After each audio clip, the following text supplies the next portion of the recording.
වසන්ත මල්ලි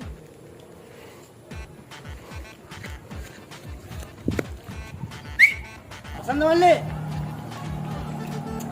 මේ කුසුම් අයියානේ කොහොමද ඉන්නේ? ඔව් කුසුම් අයියා තමයි. දැන් වසන්ත මල්ලාට අපි වා මතකයිනේ. ඕගොල්ලන් ලොකු මිනිස්සු වුණා අපි පොඩි මිනිස්සු වුණා. අපිට නම් මතකයි මල්ලි හොඳට ඔයාලව. ඔව්. දැන් හරි ගියපු තරමට මෙච්චර මේ පයින් යන්නේ මම. හරි ගියපු විදිය කියලා වැඩක් නෑ. මේ කුසුම් අයියාට හරි ගිහිල්ලා තියෙන්නේ. අපිට මේ හරි ගිහිල්ලා තියෙන්නේ. අපි මේ දැල්සේ ගියේ පුත්තයි කියලා දැන් යන්නේ පයින්. මොනවද මේ හරි ගිහිල්ලා කිසිම කොමන් නෑ කුසුම් අයියේ. මේ කුසුම් අයියා කොහෙද යන්නේ? මේ පොඩ්ඩක් අපේ අර ගැත්තේ කිවිද ඔය පැත්තට පොඩ්ඩක් ගිහිල්ලා එන්න අපි මල්ලි. ඔව් මටත් ආරංචියක් නම් ආව තමයි මේ කුසුම් අයියා වාඩිමක් ගත්තා කියලා. මොකද ඊඩම දැන් මේ දුරට පුතාට ඒ කොහමද දුරනේ මල්ලි. පුතාට වේලාසෙන් මේ දේවල් කරේ කියලා පුතාට මේ වයස ගියානේ. දැන් දුව මොකද කරන්නේ? දැන් එයා ඉගෙන ගන්නවනේ මල්ලි. දැන් පොඩ්ඩක් එයාට මේ දේවල් වලට උදව් වෙන්න. දැන් මේ ඒ ගත්ත විදිහ මොනවද කුසුම් අයියා කරන්නේ? දැන් මොනවා හරි වැඩක් එහෙම කරන ගියක් එහෙම හදනවද? ඒක දැම්මම නම් නෑ මල්ලි ඒක කරන්නේ ඉතින් කොහොම හරි බගාවක් දැම්මා. පොඩ්ඩක් ඒ පැත්තට පොඩ්ඩක් දාලා එන්න ආවේ. කුසුම් අයියා මොනවද අර පත්ත හරින නැවතුනේ මොකක් හරි දැනගන්නද? මම වසන්ත මල්ලිට කතා පොඩි කාරණාවක් දැනගන්න. මොකක්ද දැනගන්න? ඒ වසන්ත මල්ලි මම පොඩි කාරණාවක් දැනගන්න. ඔය ගහන්න අහන්න. මේ ඕකේ එනවත් හිතන්නත් එපා. මම එහෙම අහනවත් හිතන්න එපා. මේ වසන්ත මල්ලාගේ ගුරු ලලිත් කොල්ලා කොහමද?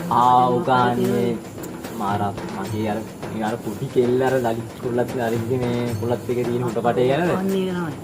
මටත් මේ උග ආරංචියක් ආවා. ඉතින් මාවත් අපි කෙල්ලට කියලා දෙන්නේ. ඉතින් ඔය දැන් නැද්ද? දැන් කාලේ හැටිනේ. ඉතින් ඔය වයසට ඉතින් ඔය වයසට ලව් කරන්නේ මොන වයසට ලව් කරන්නද? මම දන්නවා කුසුම් අයියා ගැන. ඉතින් ආයි කියන්නේ මොකටද මගේ දූව කියන්නේ. ඉතින් කුසුම් අයියාගේ දූ කියලා දාන්නේ කුසුම් අයියා ඉතින් වැඩ කරන්නේ. මම දැක්කේ නැහැ.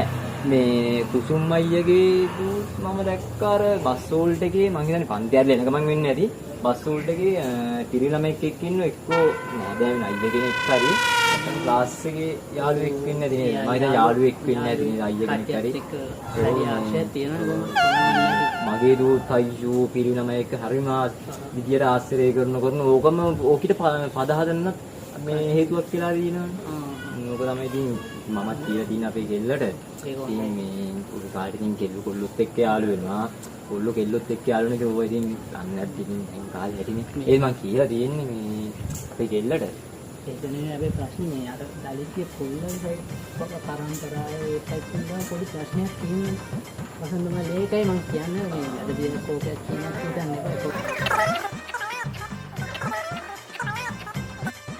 මෙහෙමයි මේ කුසුම් අයියා ඉතින් අපේ කෙල්ල ලලිත්ගේ පරම්පරාවේ කාටවත් බඳින්නේ නැහැනේ. මේ යාළුලා ඉන්නේ ලලිත්ගේ කොල්ලත්. ඉතින් ලලිත්ගේ කොල්ලගේ යාළු කියන්නේ ඉතින් මට පරම්පරාවෙන් නම් ඉතින් වැඩක් නැහැ. මේ පොඩි කතාවක් තමයි ලලිත්ගේ කොල්ල මොකක් හරි සිංහලයක් ගැන පොඩ්ඩක් බලන්න මේක.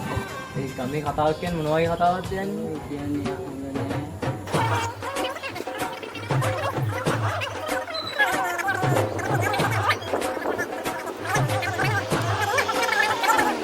හරි ඉතින් කුසුම් අයියේ මගේ දූ කියන්නේ ඉතින් වාගේ දූ විදියට බලලා මේ ගැන පොඩ්ඩක් හොයලා බලන්න. ඉතින් මටත් ඉතින් වෙලා නැහැනේ මම වැඩට යනවා ගෙදර ඉන්නේ රෑ වෙලා. ඊට පොඩ්ඩක් කුසුම් අයියේ මේ ගැන හොයලා බලන්න. මම දැන් අර කුසුම් අයියේ කිව්ව හින්දාම මම ආයෙ කොල්ල ගැන හොයලා බලනවා. මම අපේ එක්කෙනාට මම කියනවා. හරි මේ මල්ලි එකක් හරි හොයලා බලන්න. ඔව් බලන්න ඕන. කොල්ලගේ පැත්ත පොඩ්ඩක් උත්සාහගත. ඒ කියන්නේ මේ අම්මගේ පරම්පරාවේ තාත්තගේ වර එහෙමද?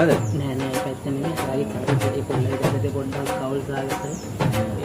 මං කියන්නේ මට තේරෙන්නේ නැහැ එයා අවුල් සාගතයි. පොඩ්ඩක් මල්ලි හොයලා බලන්න. එහෙම නොවුනොත් පොල් එල්ලක් කැමති නැත්නම් මේ දෙයක පොඩි පොඩි දේවල් දෙන්න